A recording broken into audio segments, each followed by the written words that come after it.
พี่น้องเป็นไงไข้ขึ้นมั้ง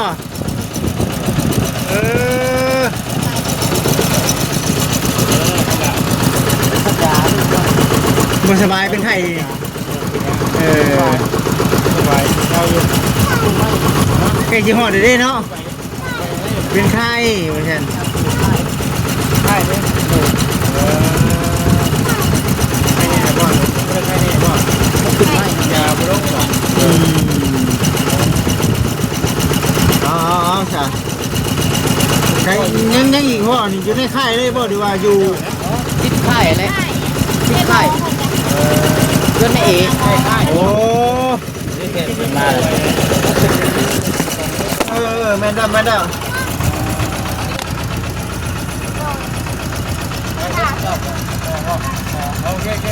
โอเคบายบายเช้าบายครับบอกเขาสัญญาด่วนโอ้ยไปแล้วพี่น้องเลยเนาะบอกที่แรกนะทั้งเบอร์จิตนะว่าสิเดินไปห้องเพื่อนเพื่อนแหละแต่ว่าเมื่อช่วงที่ได้ไปแล้วเนาะ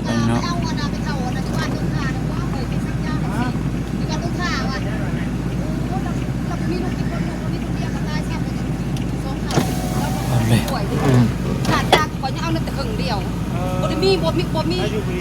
ราอยู่2เท่าเพื่อนน่าได้สันเพื่อนดิแม่นทางลงทางบ้านตรงขาทางลงวัดลงท่าลงเทิงแม่นไปเบิ่งแล้วคนค้าไม่เท่ายังแล้วซื้อจังไหนก็เขาก็เอาซื้อเขาต้องไปชี้มือเราเที่ยวไปซักยาเนี่ยฮักก็ดีขึ้นน้อยหนึ่ง4 มื้อแล้วนอนนั่นดิบ่ได้ติ้งบ่ได้ดิ้งเพื่อนน่าได้นอนนั่นดิบ่ได้ติ้งเลยฮักก็ลูกมันนั่งได้แต่ว่าเงินนี่หมดจำนวนเงิน3 ล้านไปแล้วค่อยเอาแต่2 ล้านค่อยก็ได้เดี๋ยวค่อยซื้อผู้เช่าค่อยซื้อ10 หมูก็ให้100,000ซื้อกระเปียกก็ให้ซื้อกระเปียกเอาแรกอ๋อใช่พี่น้องก็มีติดพ่อคนนั่นเนาะเบิ่งใช่เบิ่งเข้ามาไปก็เดี๋ยวสิอันทางลงบัตรเดบัตรลงทานบัดลงท่าเจ้าหูนี่ทางนี้ลงท่าลงเทิงนะโอเคใช่ไหมโอเค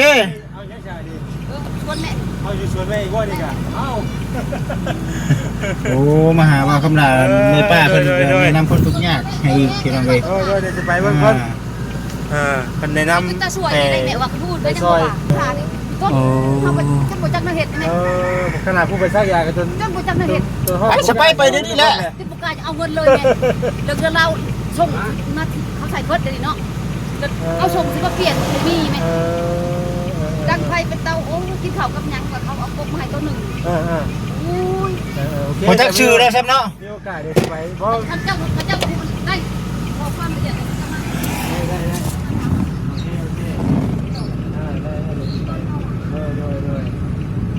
แต่อีตัวล่าว่าฉันเนาะเราก็ได้จังไดเฮาบัดถึงไหนจังไดบัดนี้เฮานะว่าเซนจังไดเฮานะว่าจังไดต่อบัดนี้นี่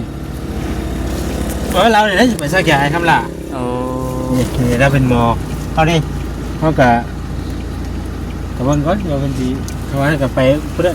กันมาแล้วมันก็มีแต่ซักยาซื่อๆนะนี่อย่างไรทำงานนี่กะไปเบิ่งเพิ่นถ้าเป็นหมอนี่เลินแล้วนี่กะชวนแล้วนี่กะเนาะเด็ดเข้าใจกันซื้อของต้อนไปข้างแน่ได้พี่น้อยนี่นะเนาะของกาแฟแล้วก็ว่าสิไปหาคำลาแล้วพอดีพ่อวันอยู่ข้างทางก็ได้ไปถามนะว่าขึ้นเขามันลูกไปซักยาไปทันเนาะเมื่อนั้นเขาคลายมาลูกบ่สบายอะไรเพิ่นกันเพิ่นคือสิเป็นนั้นแต่มื้อนั้นน่ะเนาะมื้อเพิ่นอย่างก็แค่น้ำนี่ดิรอนี่น่ะจุ่มดินน้ำบ่ดินน้ำเด้นี่เป็นเพิ่นน่ะเนาะคือสิ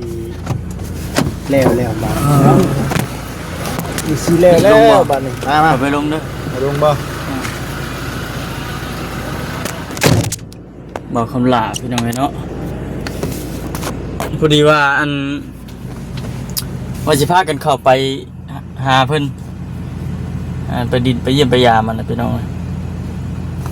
แต่ว่าพอดีบังเอิญพ่อเราอยู่บนทางสวนทางกันนะวันอะไรก็ได้มาสักยาไปฮะนี่แหละที่นี่เลยบ่ลงก่อนสิให้บ่แบ่งดิลงมาเดี๋ยว อ่ะ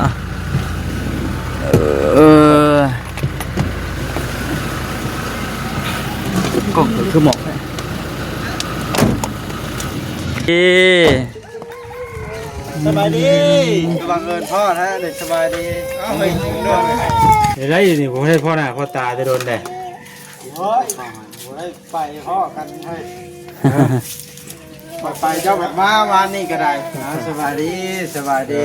เจ้าก็ให้อยู่กับช่วยนี่กล้าถ่าย อยู่กลางทางเนาะพ่อคุณอยู่กลางทางก็ได้กลับมาทางเราก็ได้ เห็นอยู่ว่าขึ้นลงเบอร์จิ๊กครับ ชื่อยุ่งเนาะ คือประจักษ์ได้คำโบเชนโบท่วงนี้มันไป ได้ ได้ ว่าคือข่อยนอนนะข่อยนอนชื่อที่นะเพราะตอนนั้นก็ได้นอนนะ เป็นกายเลยเนี่ย กายแล้วเคยกาย ถ่ายแล้ว กายไป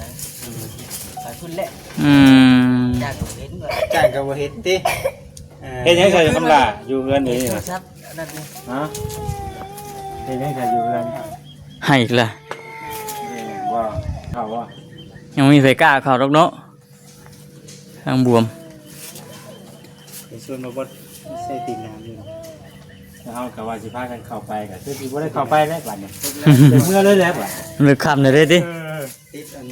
โลบ้าจะลองมึงกันมันคือผมด้วยนะ ตอนแรกว่าสิพากันนั่นไปหาคำลาพี่น้อง คือผมพาลูกมาอยู่ผมวะ เรามานั่งโฮมกันไปยัง ที่มันนั่งอยู่ผมสิ เอาผมผีบ้านหล่ะมานั่งดมผมผีบ้าน หมุดกัด กันสิล้อสำนักก็ต้องกันซะ หมดอย่างพายครบมั้ง แม่น กำลังพี่น้องเนาะเรียบร้อยเนาะบัดนี้เนาะ เรียบร้อย สมซื้อพี่น้องเนาะสมซื้อพอทุกคน อยากเข้า นะ โอ้ กินใช่เขาเฮ็ดตะกี้ เอาซอยไว้ซอยไว้สำนักก็เศร้าดอกเนาะ แม่น ก็ได้เจ็บก็ได้จังไปเอา ตะวันมันเศร้าเพื่อนเพิ่นนะเพื่อนหมอโหดนะเพื่อนหมอ นี่ไงพากันมาแต่ห้องนั่นคือกันเด้ มาแต่ห้องหมอคือกัน พา พา จะ กัน เจ้า มาแล้วใส่พาเจ้าไปหาหมอนะ อยู่คุณบ่นะอยู่ทางบุรี เราเห็น อ๋อมาอยู่ห้องหมอกลุ่มมาแต่ห้องหมอก็เลยก็มาหาเบาคำด่าก่อนมาหาวัดคันเปอร์เซ็นต์บ่ทั่วมันเป็นกายเลยนะข่อย หายปิ้วเลยนะ เดี๋ยวนี้เราค่อยกำลังว่าสิไปว่าขับรถเบิ่งทางอยู่หากบ่เห็นคนเนาะ ที่บ่ใหญ่นี่ ก็ว่าคำลาได้ไหนยังมาบ่แม่นอยู่ เนาะ แม่เขาบ่จิตเด้ไปพุ่นอยากได้สิเจอ ไปชื่อเขาเสือ ว่าได้ไปกินลาบไปใต้บ่ใช่บ่ จะแวะชิมมันบ่ บ่เคยบ่แล้วเกือบกินเนาะ โอ้เขาบ่คนเมื่อได้นี่เรามา อันนี้ข้าวบ่ข้าวบ่ ข้าว ของเงิน ได้ คนไปที่เราเลยเนาะ เจ้าของเรื่อง ในในเจ้าของเงินอยู่ใน คือให้ข้าวเฮากัน สักยาชื่อเราว่าชื่อ นั่นก็เท่าว่าไป กระเซ้าแล้วฝ่ายไปกินน้ำไหลป่ะพกเค็มแล้วขาไข่เนาะ ทุกที แข่งฝนลายนะช่วงฝนตกลิ้นเนี่ย นี่น้ำต้มนะ อืม อีกหน่อยเนาะ อีกหน่อยก็นั่งกี่ตุ่มแล้วเนาะ มันเลย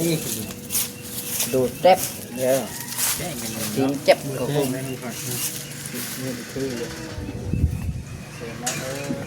พูดไปอยู่ข้างนั้นบอกกันไป นี่มันต้องเข้ามาใน พี่ ดูเนาะปัญญาศาสตร์น้ำเนื้อเรียบร้อยอยากลง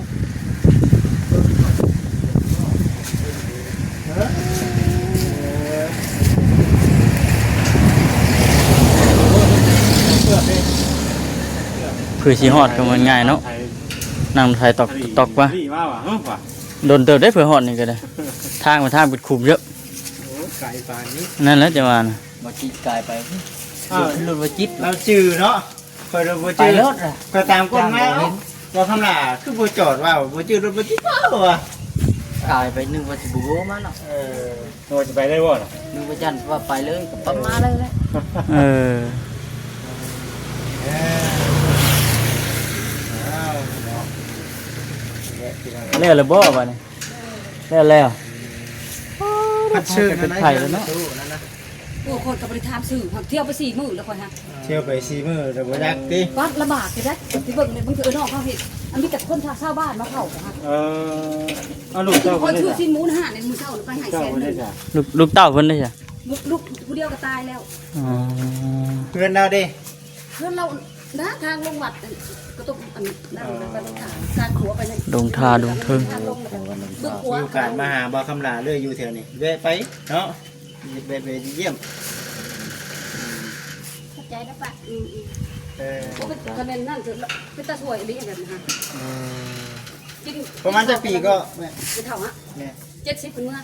70ปีบ่มีลูกเต้าบ่มีแยง โบมีแต่น้องกับลูก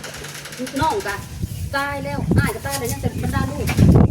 เพื่อนของน้อง ก็แม่รู้ตัวแล้วเขาก็พวกเขา เป็นกันเบิ่งมือเศร้ากับเฮ็ดเพิ่นก็จะมืดเพิ่นก็เต็มเนาะเลิกจะบ่นอนไปมือเศร้าพากันเอาเพิ่นออก เพิ่นนะ ก่อยอยู่ในกระสวยเขาบอกกระสวยล้านตายไปจังหวะแรกนี่ก็เป็นไข่แล้วลอยเลยนี่ ยาสิ แล้วนี่จะมีหากระหนังได้บ่เราก็บ่ทันเฒ่าขนาดนั้นเราไปได้มาได้อยู่ นั่ง เราสวนอีกยังได้ ไปดีแล้วอยู่นี่ แล้วเลื่อนลูกเขาเลื่อนชาลูกเขาน้องนะปากเทียม เอาแนว นั่งมาบอลสินั่ง อืม เขาบอกตั้งใจว่าจนแล้วเป็นตาสวยแห้งดี เดี๋ยวมื้อนี้นะบอสไปว่า จะมืออยู่ข้างกันครับ จังมือก่อนว่า จะมือก่อน วันนี้มันค่ำแล้วจะมุงแล้วค่ำ นี่ ก่อน เจ้าอัน สี่ จะได้เบิกนะ 4 โมงเลยเนาะ เบิกหลานของเรา เนี่ยเปอร์เซ็นต์เอาของต้นมาผ่าต้น ต้นมะพร้าว ต้นเอาของต้นมาผ่า เราบอกเป็นภาษาบ้านเมียแล้ว ไปอยู่ในบ้านเมียก็สิเป็นคือเมียเลย ของต้นมะพร้าว เอาของต้นมาผ่า คือของมะพร้าวเอาของต้นมะพร้าว หัวน่ะหัวกับหูหนวกหนักออกได้พอหนักมันของมันนอกให้มาเห็นกันแซ่บ50เมตรเอาให้เราให้ ของนี่คือ เดี๋ยวเอาเงินที่นวดนั้นมาใส่ยากับมันคนบ่เอาเงิน ไปเบิ้งเอากันเนาะว่ามีผู้ใดซอยอะไรแน่เนาะ ห้องน้ำกับมันเกิดมันนองมันบาดซอยแต่ห้องน้ำกับพ่อแต่พอคนเนี้ยน้ำพ่อแต่อ้อมมันสีหน้าสับนี่แหละ อืม คุณได้มีโอกาสไปฉัน เบิ่งเลยดูไทยเท่าอ่ะเพิ่นละ บ่ก็ มือใหม่ก่อน จังว่าไปเบิ่งมึงก็เขา อันนี้มันของน้อยเด้อเด้อเป็นคาเฟ่เป็นอะไรเนาะอยู่ของทงมีเอาฝากไปให้ทั้งปลาเสิร์ตเด้อครับเจ้าก็เอาถุงนึงเด้อแบ่งกันกินเด้อ ได้กินบ่ได้เนาะกินได้กี่บ่กินได้ เพ กี่ ราะ บ่ ว่ามือเอาลิ้น ยังบ่ เข้า ได้เดี๋ยวนี้ ยังไม่ได้เดี๋ยวนี้เนาะ ยังไม่ได้ มือเอาลิ้นเข้านะเพิ่นว่าอย่างก็เคยว่าสิซื้อกาแฟมาให้เพิ่นใช้กล่องก็ใช้ พี่พี่ มือเอาลิ้นเข้านะเคยว่าสิซื้อกาแฟมาต้อนเพิ่นแต่เพิ่นนี่ลืมเมื่อวานเมื่อก่อนน่ะก็ได้มันก็ได้ว่าสิซื้อ เพิ่นว่าซื้อกาแฟมาต้อนเด้อใช่บ่ เด้อว่าสิซื้อไปวันนี้เดี๋ยว กิน มา ด้วย ตั้งใจกันไปวันนี้ วันนี้เดี๋ยวพอดีพ่อคำลายอยู่ทางก็ได้หายนี่เลยแล้วเขาก็สิเมื่อเนาะ บ่ดิ ข่อยกับมืออะไรพูดแล้ว มาทำไว้เด้อเนาะ ไว้เด้อ ก่อนเนาะ ก่อนแล้วไว้แล้วเห็นว่าเนาะ ตาเปียกไปนี่ดิบ่สบายแล้วก็ได้ เอ้าเบิ่งยังล่ะนี่ นั่งตัก ไปสิไป ไปสตาร์ทเครื่องเลย ตอนสตาร์ทเครื่อง มา พูดได้จังนาทีก็ได้ ตรงนี้แหละ ว่าดอกหลายสัตว์ เล่นเลยกัน ข่อยมันดีแล้วข่อยล่ะ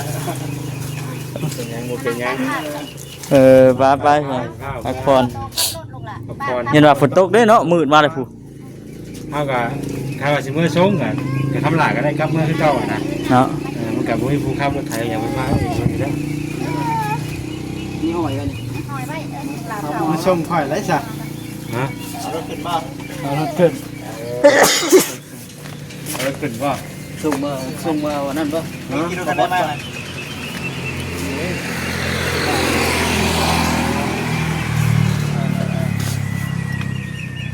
ไปสตาร์ทเครื่องเลยแบบนี้ให้กระเจนเอาเลยโอ้ อีกเลย ตามนัดเด้ โอ้ ตามนัด แค่นั้นว่าเดี๋ยวนี้ ไปแล้ว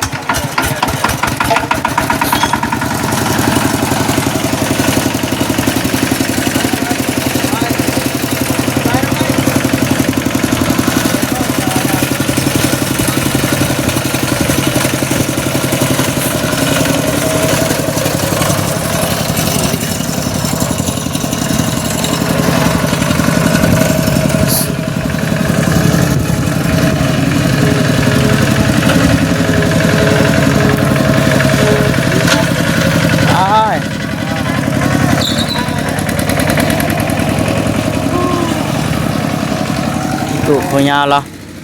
ครับว่าเอาแบบนี้ไป เก็บได้ก็ทราบ ข่อยเพิ่นเป็นหลัก นี่ว่าเก็บได้เขาเลยเล่าว่าได้เนี่ย กูจะกินอันนี้ เน